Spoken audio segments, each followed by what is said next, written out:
Setahun berjalan, 2 tahun berjalan kami hidup sama. Akhirnya kami, abang iparku ini yang sekarang udah menjadi suamiku, pertama dia karena dia ngajak aku ke Kristen gitu kan. Enggak, aku bilang, aku nggak mau masuk Kristen. Aku bilang, walaupun aku nggak bisa mempertahankan rumah tanggaku dulu, aku tetap mempertahankan agamaku. Saya bilang seperti itu. Jadi abang ipar saya ini mengalah. Ya udahlah gitu kan, biarlah saya yang masuk Islam katanya. Terus dibilangnya lah sama pengurus masjid yang di kampung. Akhirnya pengurus masjid itu memanggil mantri lah. Ya dikitan juga dia masuk Islam. Akhirnya abang ipar saya ini yang sudah menjadi suami saya saat ini masuk Islam. Tapi di saat Shalom saudara-saudara yang dikasihi Tuhan, jumpa kembali di channel YouTube saya. Kesempatan ini kita mau mendengar kesaksian dari seorang ibu asal Karoh yang sudah lama mualaf. Dia sudah 2 kali menikah dan suaminya yang kedua dia sempat mualafkan juga. Tapi sungguh luar biasa ia diproses oleh Tuhan. Akhirnya dia kembali terima Yesus sebagai Tuhan dan Juru Selamat. Luar biasa Bapak Ibu Saudara-saudara. Dan sekalipun banyak tantangan, kesulitan, persoalan yang ia alami, tapi ia tetap percaya, tetap teguh di dalam Tuhan. Semoga dapat menjadi berkat bagi kita sekalian. Selamat menyaksikan. saya bernama Selpianti Brubarus. Saya berusia 35 tahun, jalan 36 tahun. Saya bertempat tinggal di Kabupaten Tanah Karo, Brastagi. Saya berasal dari keluarga Kristiani. Orang tua saya seorang Kristiani. Kami 5 bersaudara. 3 laki-laki, 2 perempuan, dan saya anak yang bernomor 4. Saya anak nomor 4, adik saya yang di bawah laki-laki, bawahan saya. Dari kecil, saya selalu dididik orang tua untuk selalu rajin ke gereja. Karena orang tua saya pun, baik ibu saya dan bapak saya, ikut serta ambil alih sebagai pengurus gereja. Kami sehari-hari pekerjaan orang tua bertani, ke ladang, ke sawah. Dari kecil kami diajarkan orang tua ya setiap pulang sekolah ke ladang, kalau enggak ke sawah. Di masa saya kecil itu hari-hari yang saya tunggu hanya hari Minggu. Karena saat-saat hari Minggu itu yang hari yang menyenangkan bagi saya, karena namanya anak-anak kan hari Minggu yang cuman libur, nggak kerja. Karena orang tua saya kalau hari Minggu nggak ke ladang, nggak ke sawah gitu kan. Jadi terus hari-hari biasa pun kalau orang tua saya nggak pernah memberikan jajan, hanya hari Minggu aja. Jadi di saat waktu saya masih kecil itu, hari-hari yang saya nantikan hanya hari Minggu. Karena di situ nggak kerja, nggak ke sawah, nggak ke ladang, hanya ke gereja. Dan pulang dari gereja bisa main-main. Selain itu, ya termasuk orang tua saya di kampung itu, pada saat itu eh, bisa dibilang orang berada. Jadi sawah lebar, ladang lebar, ternak pun ada, sampai melihara kambing juga gitu. Jadi waktu itu, waktu kami masa kecil itu nggak ada waktu untuk bermain. Hanya waktu bekerja, sekolah, bekerja, liburnya hanya hari Minggu. Tahun 98 terjadilah masalah sama orang tua saya. Karena ada masalah selisih paham sama tetangga. Akhirnya orang tua saya berantem. Karena di situ mungkin karena orang tua saya ini setiap ada yang menjual ladang, yang membeli orang tua saya. Jadi ada orang iri atau nggak terima. Jadi dengan cara lain dia membacok bapak saya tahun 98 bulan 7 tanggal 9. Itu kejadian jam 12 malam, bapak saya dibacok. Berantem, memang udah sengaja disediakan alatnya. Malam itu dipancingnya bapak saya keluar, bapak saya dibacok. Padahal di saat itu abang saya yang pertama sudah melamar tentara di Sibolga. Dan pada saat itu dia sudah keluar nomornya, udah masuk anggota. Tapi karena kakak saya yang nomor 2 mau menikah, abang saya itu datang dia. Jadi pas kejadian itu, ketepatan abang saya di situ karena dia belum pulang, belum balik ke tempat dia bertugas. Jadi karena bapak saya dibacok, jam 12 malam kami bawa bapak ke rumah. Di situ aku masih berusia 12 tahun. Aku kelas 4 SD tahun 98. Karena aku lahir tahun 86, tanggal 9 bulan 10. Jadi kejadian itu saya masih kelas 4 SD. Pada saat itu kami berdoa. Akhirnya sudah pagi, bapak saya ini dipikul, dibawa pakai bambu, dimasukkan sarung, dibawalah ke tempat yang bisa mobil masuk, jauh sekitar 5 km perjalanan untuk tanjakan. Sampai di tempat itu sudah jam 9 pagi. Tapi bapak saya masih tetap bertahan. Baru dibawalah bapak saya ke kota, ke rumah sakit Adam Malik Medan. Sampai di rumah sakit Adam Malik Medan jam 12 siang. Dari kejadian jam 12 malam sampai jam 12 siang, tidak ada pertolongan apapun selain pertolongan Tuhan Yesus. Yang membuat bapak saya bertahan hidup, kami hanya berdoa dan menangis. Setelah itu, abang saya lari, dicari ilah sama polisi. Dan abang saya ditahan. Begitu juga orang yang membacok bapak saya itu ditahan. Setelah itu, bapak saya sama mama saya di rumah sakit selama 5 bulan. Abang saya yang paling tua di dalam sel tahanan. Karena kakak saya pada malam itu, karena dia pesta, ya dia sudah dibawa sama suaminya. Ikut bersama suaminya. Tinggal abang saya, yang atasan saya itu dia masih SMP kelas 1. Dia tinggal di Brastagi. Dia di situ tinggal di Brastagi bersama abang saya, abang dari Pak Tua. Dia tinggal di situ, kos di situ. Jadi saya dititipkan oleh ibu saya di kampung saudara ibu saya.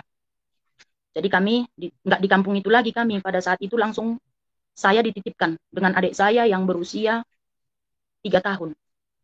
Kami berdua dengan adikku berusia 3 tahun. Kami dititip di situ. Abangku yang paling tua itu di penjara. Itu begitu besar rintangan yang dihadapi oleh ibuku. Begitu banyak cobaan yang akhirnya abangku tadi pun yang aturannya udah jadi tentara, bahkan sudah menjadi tahanan. Pada saat ibuku sama bapakku di rumah sakit, kami tinggallah di lingkungan baru.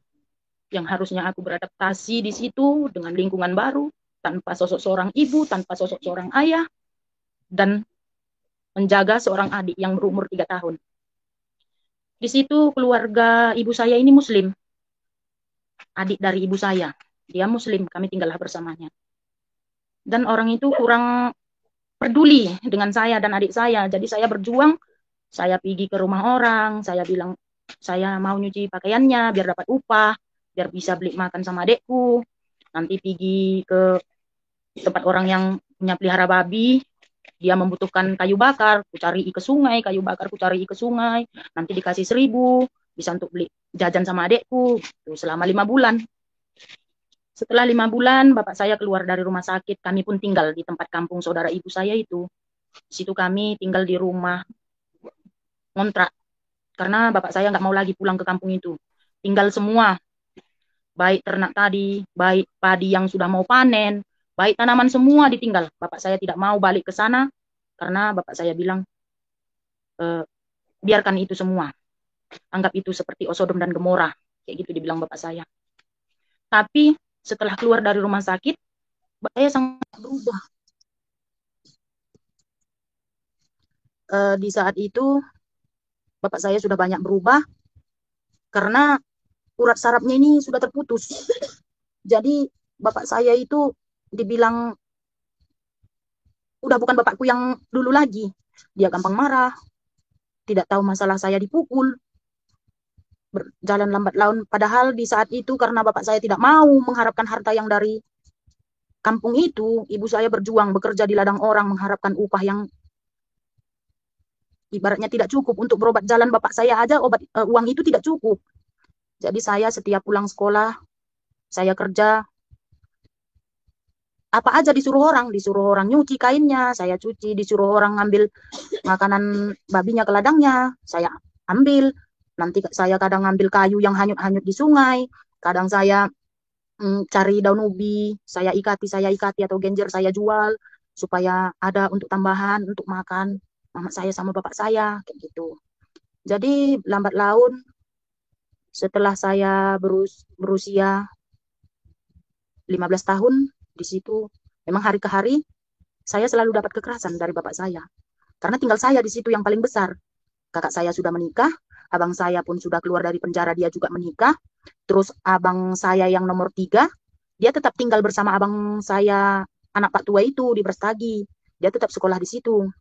Jadi karena tinggal saya, anak yang paling besar yang sama bapak menghadapi bapak saya yang sudah agak rusak sarafnya, saya selalu kena kekerasan oleh bapak saya.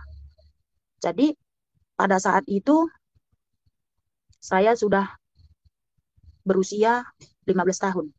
Saya kelas 2 SMP mau naik kelas 3 SMP. Di situ saya sudah tidak tahan. Saya tidak tahan, saya pergi. Karena saya tahu ada Pak Uda yang di Pekanbaru, saya pergi ke sana. Saya pergi ke Pekanbaru, sampai Kak saya di Pekanbaru, saya bekerja di pabrik aspal APC. Saya bekerja di situ jadi pembantu rumah tangga. Pada saat itu saya bertemu dengan mantan suami saya itu. Saya bertemu karena dia sapam di situ. Saya bertemu dengan dia. Saya karena tidak pernah pacaran, tidak pernah kenal gitu bagaimana rayuan itu laki-laki itu, ya selalu percaya aja. Apalagi yang selama ini yang saya dapatkan hanya eh, kemarahan dari seorang bapak. Tiba-tiba saya bertemu dengan laki-laki yang sayang, perhatian. Jadi saya tidak panjang pikir kalau berbeda agama, tidak. Karena pun dia bilang kalau seorang perempuan itu harus ikut dengan suami, begitu juga agamanya pun ya ikut agama suami gitu. Tapi di saat itu saya dibawa ke Siantar, ke tempat abang dia. Rupanya dia sudah ngomong sama orang tuanya, bahwa mau menikah dengan seorang gadis yang beragama Kristen, orang Karo gitu. Mertua saya ini tidak setuju karena dia masih identik dengan adat, dengan eh, tata krama Jawa itu masih erat dia, karena keluarga dari suami saya ini masih keturunan ningrat, masih keturunan darah biru katanya. Jadi mertua saya ini tidak setuju kalau saya jadi menantunya. Tapi karena suami saya berkeras, akhirnya kami dinikahkan oleh abang dia. Suami saya 7 bersaudara. 7 bersaudara, 4 laki-laki, 3 perempuan. Suami saya nomor 6. Setelah kami menikah, kami datanglah ke rumah mertuaku. Yang tempat ibaratnya di situ betul-betul aku harus beradaptasi lagi dengan lingkungan, dengan suku beda, agama beda, semuanya beda, beda drastis dengan kehidupan yang kuhadapi, yang kualami selama ini itu berbeda, jauh berbeda. Di saat itu saya tetap merasa ya bagaimana caranya ya supaya aku disukai, disenangi oleh mertuaku. Di saat itu di rumah mertuaku kami baru menikah, kami tinggal bersama mertuaku. Kalau aku cuci piring, aku simpan di rak piring, diambil lagi sama mertuaku, dicucinya lagi, jorok, bata katanya gitu kan. Dia nggak terima, setiap pekerjaanku dia tidak terima. Akhirnya suamiku memutuskan kalau kami cari rumah kontrakan.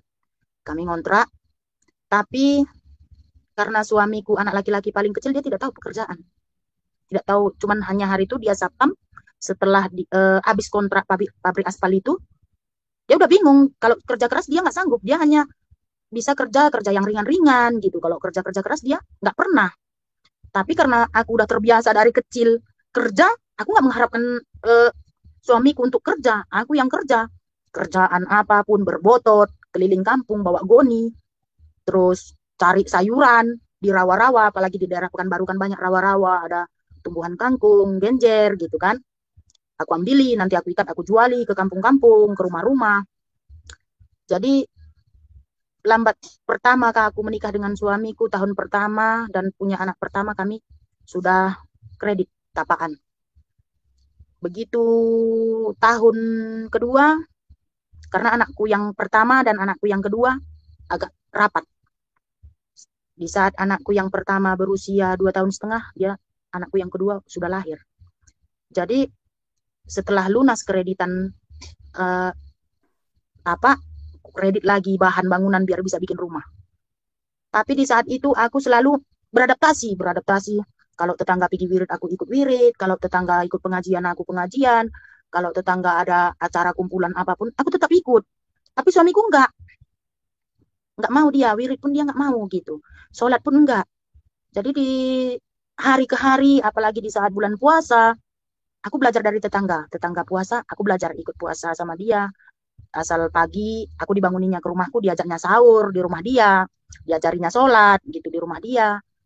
Dia bilang, ya aku senang bisa mengajari kau karena aku dapat pahala katanya gitu kan. Dia belajar lambat laun, datang lagi lah anakku yang nomor 3. Begitu anakku yang nomor 3 lahir, dapatlah kami ujian yang sangat besar. Dapat cobaan ujian yang sangat besar di saat usia anakku yang 5 bulan, berusia 5 bulan anakku terkena plastik. Dia terkena plastik, kami bawa ke rumah sakit sana, ke rumah sakit sini, semua tidak mampu. Terakhir kami bawa ke rumah sakit Citra Bunda di Pekanbaru.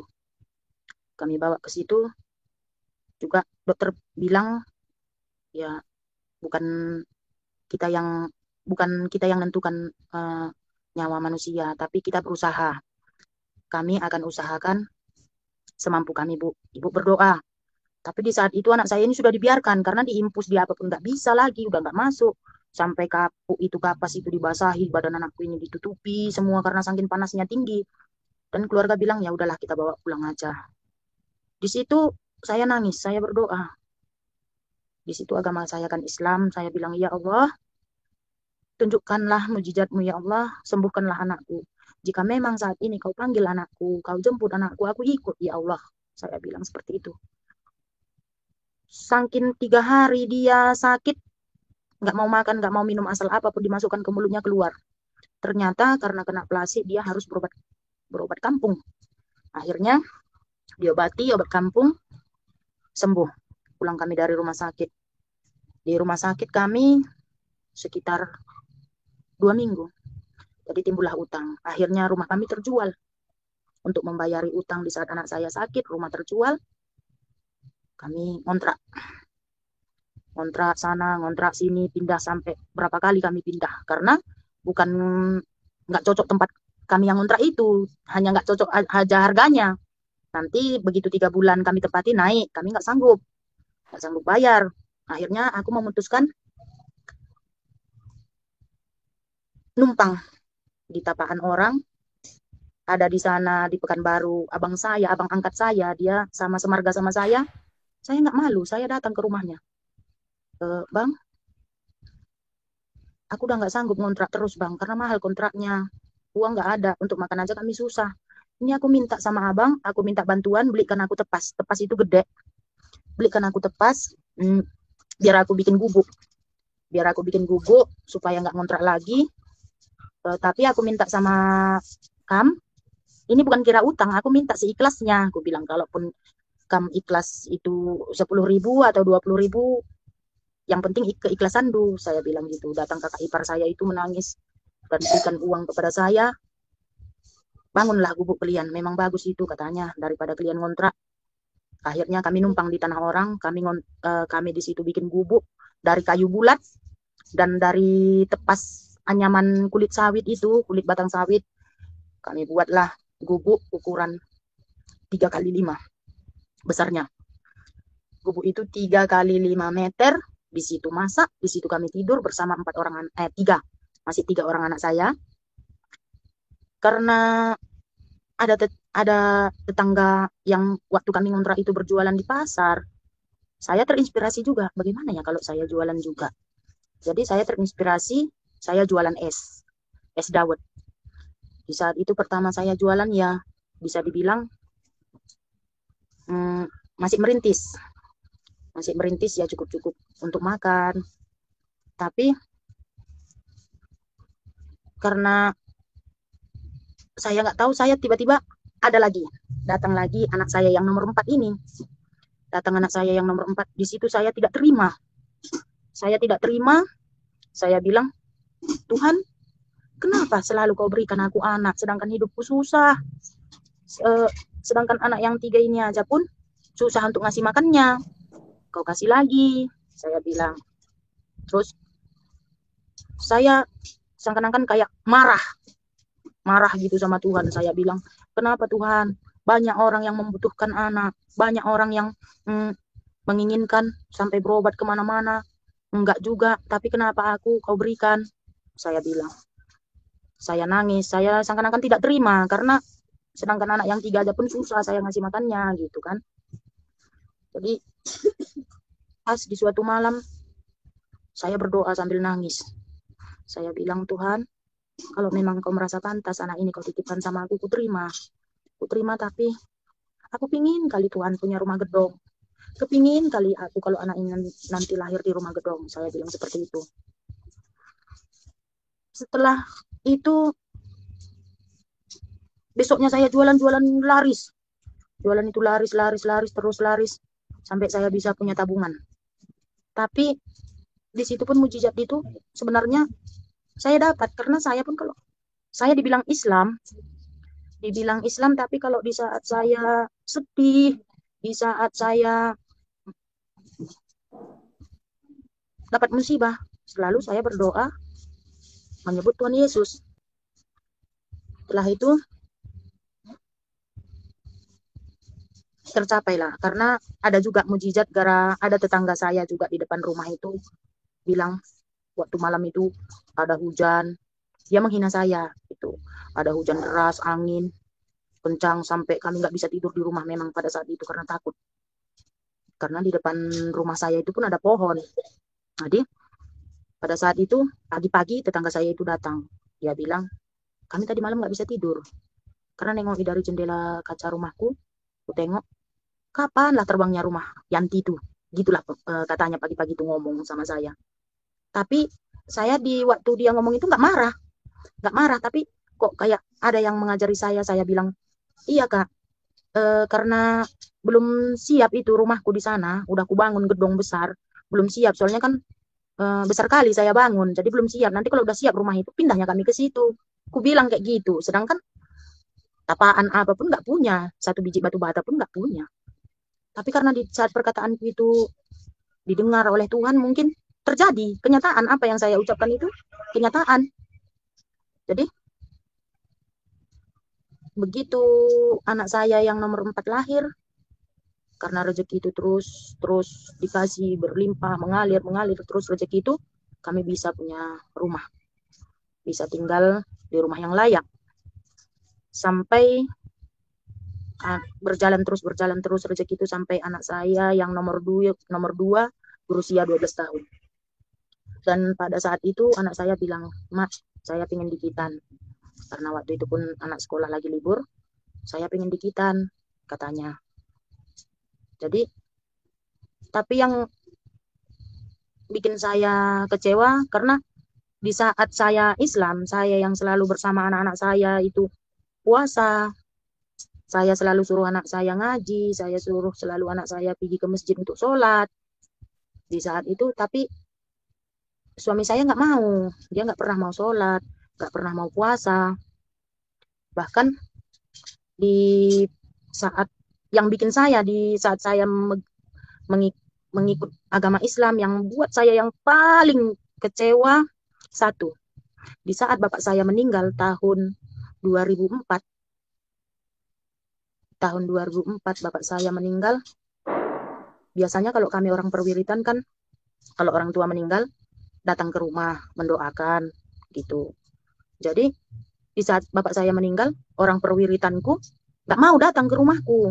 Dibilangnya percuma, ngapain kita datang ke rumahnya, kan bapaknya Kristen, jadi percuma kita doakan pun nanti nggak sampai, itu jawabannya. Jadi saya kecewa, tapi di saat saya kecewa itu pun saya tetap ikut wirid, saya tetap ikuti sampai mau menyambut bulan puasa.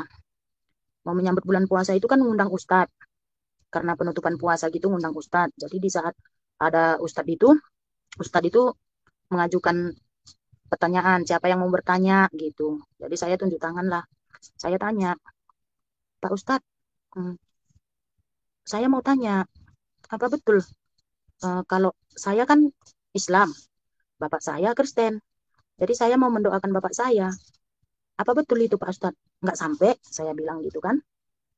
Jadi ternyata jawabannya sama seperti ibu-ibu perwiritan itu semua. Pak Ustadz bilang seperti ini. Iya Bu, percuma didoakan. Soalnya kan bapak ibu Kristen, ibu Islam. Jadi doa ibu itu tidak sampai, katanya.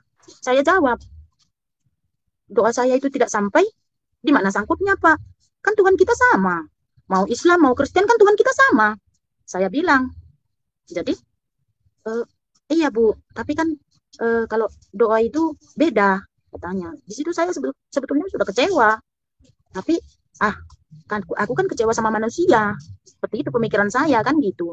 Saya merasa Tuhan tidak ada dua, Tuhan itu cuma satu gitu, baik mau itu Islam mau itu Kristen, Tuhan kita itu satu gitu kan. Jadi apapun kata orang, kata manusia, saya tetap tekuni agama saya bilang seperti itu kan. Setelah itu di saat anak saya sudah dikitankan, karena anak saya yang nomor 2 itu dikitankan, anak saya yang nomor 3 pun minta dikitankan, jadi barenganlah orang ini dikitankan. Barengan orang ini dikitankan, ya saya sangat bersyukur kan gitu, saya sangat bahagia karena tanggung jawab saya, ibaratnya kalau katanya anak itu sudah dikitankan, dia sudah menanggung dosanya gitu kan. Jadi saya bersyukurlah udah dua-duanya anak saya dikitankan, rezeki pun berjalan terus, tidak ada halangan, terus rumah tangga kami pun akur, nggak ada masalah.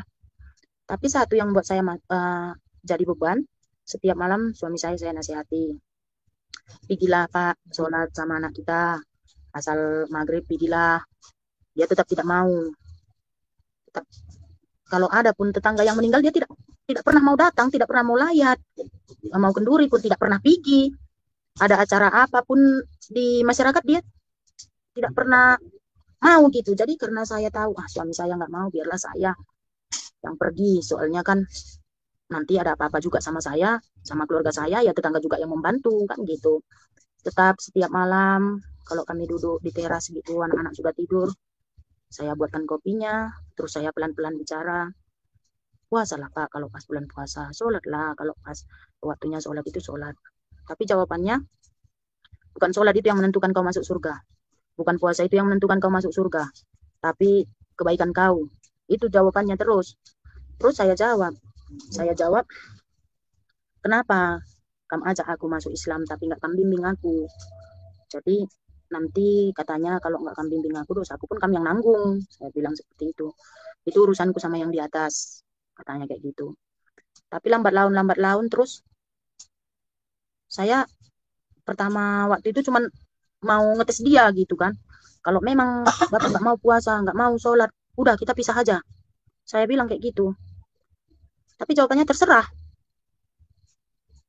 Oh, ya udah, aku pulang ke kampung, pulang tempat orang tuaku, saya bilang kayak gitu. Ya terserah, kalau kau mau pergi, tapi jangan balik lagi. Itu jawaban dia. Jadi mungkin di situ entah dia pun lagi emosi, aku pun lagi emosi. Aku pergi, aku putuskan untuk pergi balik ke kampung, ke rumah orang tuaku. Akhirnya di sini pertama anakku kubawa. Akhirnya yang ikut sama aku 2, yang paling besar dan yang paling kecil, karena yang nomor 2 dan nomor 3 masih sekolah di sana. Biaya untuk urusan surat pindahnya pun susah, sulit, dana tidak ada. Akhirnya anakku yang nomor 2 dan nomor 3 ikut dengan abangku yang paling tua kan tinggal di Pekanbaru. Jadi ikutlah bersama abangku, dia sekolah sama abangku. Di sini aku ikut orang tua. Akhirnya karena mama pun tinggal sendiri, aku memutuskan untuk cari rumah kontrakan. Cari rumah kontrakan sama anakku. Yang anakku sudah SMA, yang paling besar. Yang perempuan, anakku yang paling besar perempuan, dia SMA sekolah di sini, sama anakku yang paling kecil pada waktu itu kami pindah itu masih TK. Masih TK, kami ngontrak di sini, aku kerja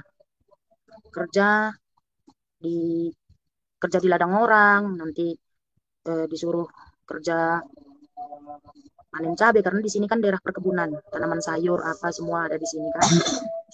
Jadi setahun berjalan, keluarga menjodohkan saya sama abang ipar saya.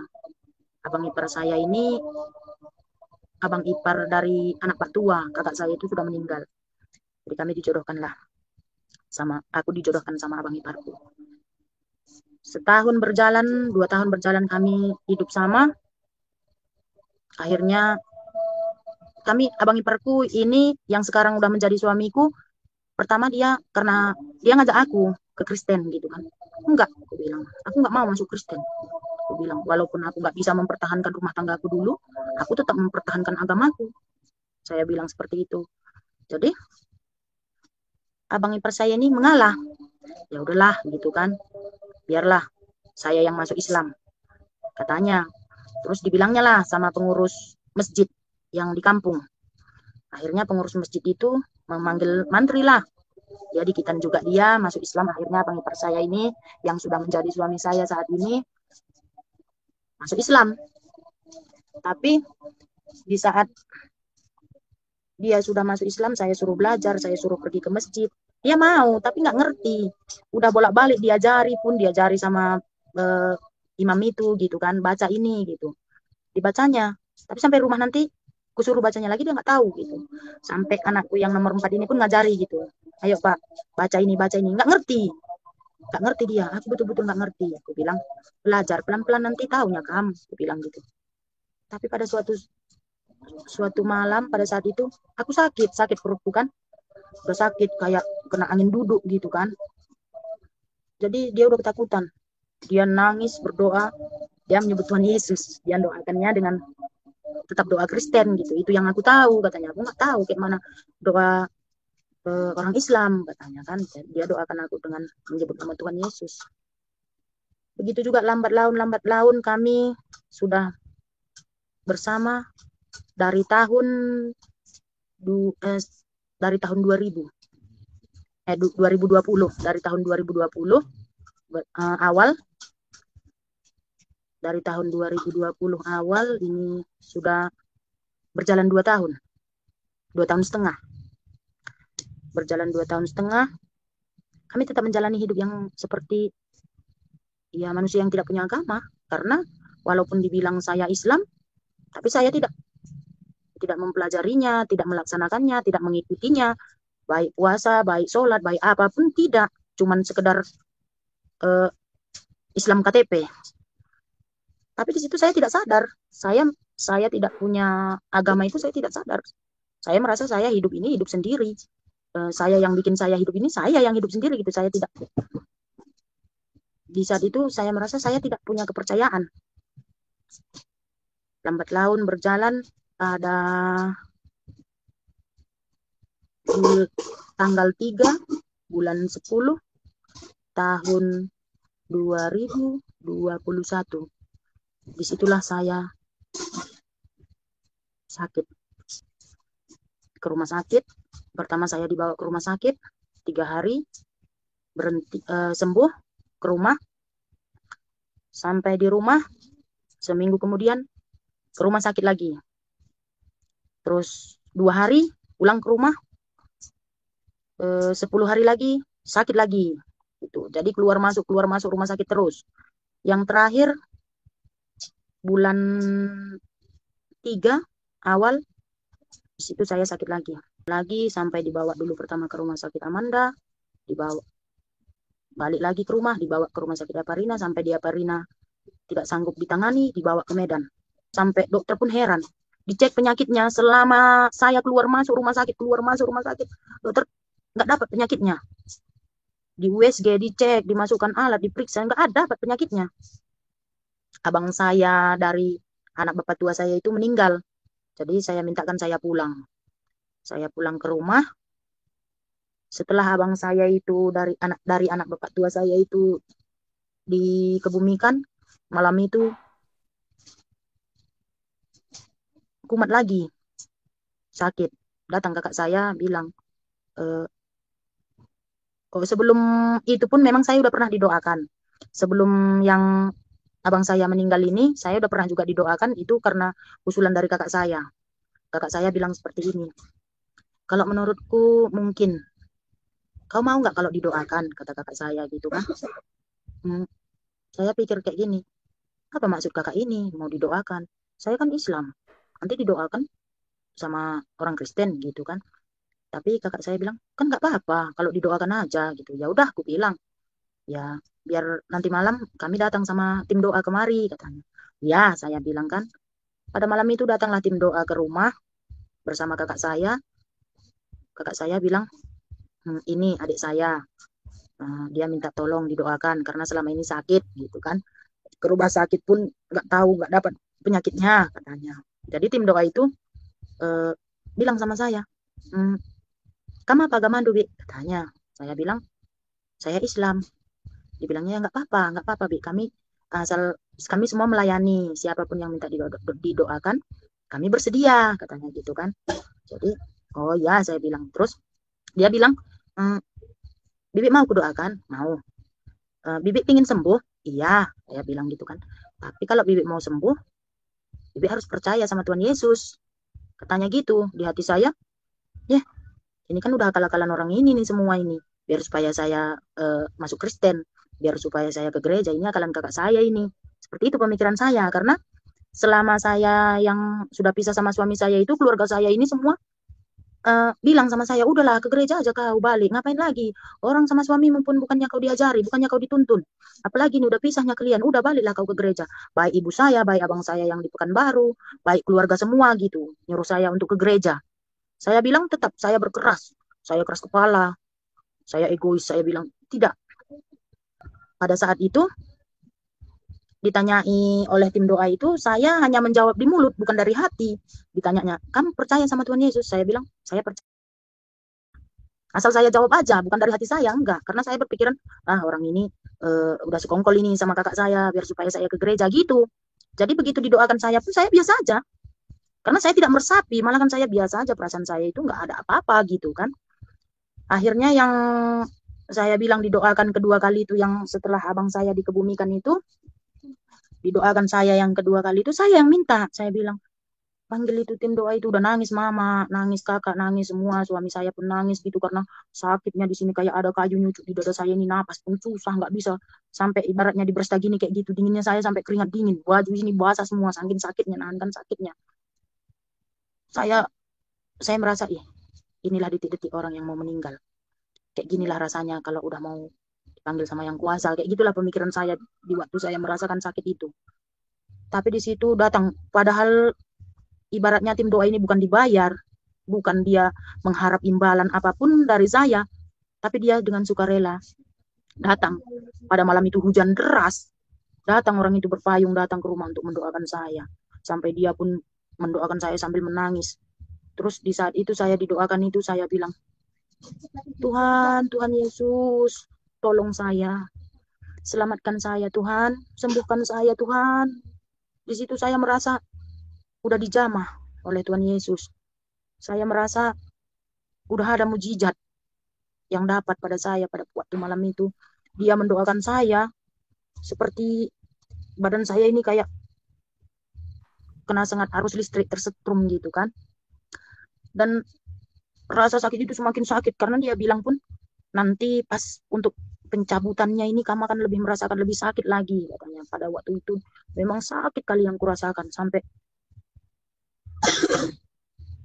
untuk bicara, untuk mengatakan sakit aja pun udah nggak sanggup gitu. Jadi setelah didoakan, semua keluarga pun ikut berdoa, menangis. Terus saya bilang, Tuhan Yesus, sembuhkan saya. Sembuhkan aku Tuhan Yesus, ampuni aku Tuhan. Tuhan Yesus, aku milikmu. Tak ada kuasa apapun yang berhak dalam hidupku hanya selain Engkau Tuhan. Hanya Engkau yang bisa berkuasa dalam tubuh ini Tuhan. Sembuhkan aku Tuhan.